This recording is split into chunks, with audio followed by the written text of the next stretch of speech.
Сеструха, у тебя телефон? Звонит! Что делает? Звонит. Витя, звонит, звонит. Ой, какая разница? Звонит, звонит. Ты же догнала. Сейчас я тебе догоню.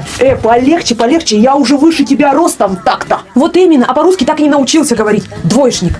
Да вообще пофиг. Итак, в номинации «Лучший рэпер года» осталось двое – Виктор и Семен. Виктор? Ну я типа радый. Типа только принялся строчить. И уже номинейшн. Вот это ситуэйшн. И победителем становится Семен. А ты, Виктор, иди подучи русский язык. Приснится же такое, типа. Ну что, Витенька, опозорился? Знаю.